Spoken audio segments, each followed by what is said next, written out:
नमस्कार मित्रों, मैं आचार्य रत्ना राजीव मिश्रा हमारे यूट्यूब चैनल एस्ट्रोविजन में आपका हार्दिक स्वागत करती हूँ। आज हम बता रहे हैं आपको कि खंड खंड जीवन रेखा आपको क्या देती है।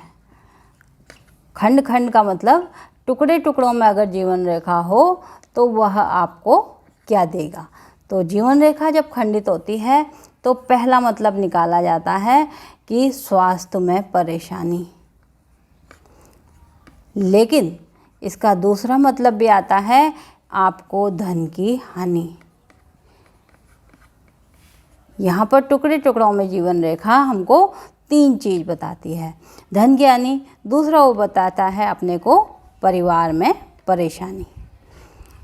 अब जीवन रेखा जब इस तरह से खंड खंड हो, जहाँ यह दिखाई दे रही है आपको, यह है अपनी जीवन रेखा। जीवन रेखा इस तरह से आई भी है और इस तरह से आ रही है टुकड़े टुकड़ों में, यहाँ पर खंडित हो रही है।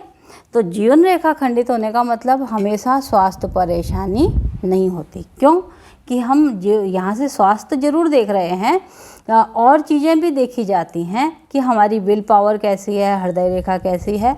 तो स्वास्थ्य इस व्यक्ति को जो हुई वह सबसे बड़ी धन की परेशानी हुई, और धन कहाँ पर, इसको साझेदारी में बड़ी हानि हुई। तो साझेदारी में इसको बड़ी हानि क्यों हुई, इसके लिए हम एक निशान खोजते हैं।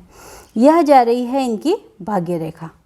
भाग्य रेखा यहाँ से इस तरह के जब दीप में बनी हुई हो और जीवन रेखा खंडित हो तो साझे यहाँ पर धन की हानि होगी।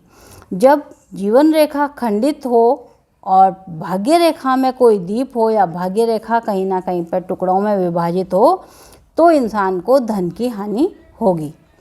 अगर जीवन रेखा खंडित हो और स्वास्थ्य रेखा यहाँ पर खराब हो रही हो तो होगी उनको स्वास्थ्य में परेशानी। अगर जीवन रेखा खंडित हो और शुक्र क्षेत्र पर कहीं खराब चिन्ह हो या फिर हृदय रेखा खराब हो तो होगी उनको परिवार में परेशानी। तो इस व्यक्ति को 35 वर्ष आते आते 35वें वर्ष तक उसने भारी साझेदारी में हानि दी, क्योंकि 35वें वर्ष तक ये खंडित हो रही है। तो कभी भी आपको देखना हो कि खंडित जीवन रेखा हो रही है, उसको आप इस तरह से प्रेस करके देखें, अपने आप पता चल जाएगा कि वो कितने टुकड़ों में विभाजित हो रही है। तो यहाँ पर हमने देखा खंड खंड जीवन रेखा आपको क्या देती है।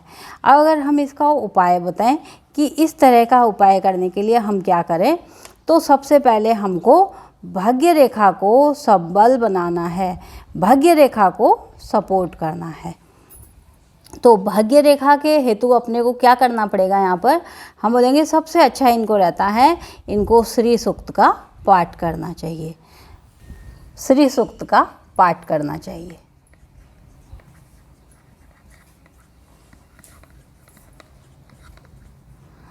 दूसरा हम अगर यहाँ पे बोलें तो सबसे पहले हमको सूर्य को जल भी चढ़ाना चाहिए। तो सूर्य को जब जल चढ़ाएंगे, सूर्य को अर्घ्य दें। इन लोगों को तांबे की चीज़ धारण करनी चाहिए। कि तांबे का कड़ा भी धारण कर सकते हैं, तांबे की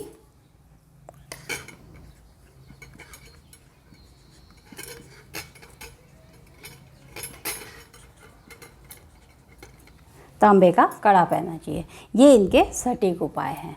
अगर आप चाहते हैं कि हाथ में कोई ऐसा योग हो या कोई ऐसी रेखा हो जिसके बारे में आपके दिमाग में आ रहा हो कि ये रेखा या यह चिन्ह हमको क्या देगा, आप हमें कमेंट्स बॉक्स में जा कर के कमेंट्स कर सकते हैं, लिख सकते हैं, अपने मन की थ्योरी पूछ सकते हैं। और अगर आप चाहते हैं कि अपने हाथ का विश्लेषण कराएं तो आप दिए गए नंबर पर कांटेक्ट कर सकते हैं।